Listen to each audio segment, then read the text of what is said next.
વંશભાઈ બતાવો આખી હોડી બતાવો. બતાવો આખી ઉપર નીચે કર.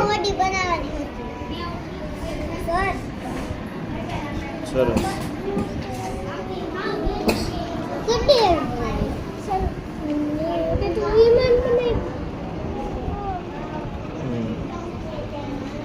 તારી હોડી બનાવ. ખોલા.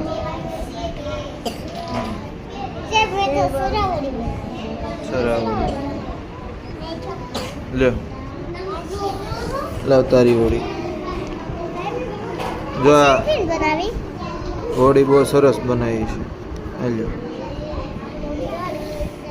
તે છરાવાળી હોડી બનાવી. વાહ. તે કેવી? હા પણ જેવી આવડે એવી બનાવવાની. બેને અંદર કલર કર્યો છે હોડીમાં. સરસ. મારા પપ્પાએ બનાવી દીધી.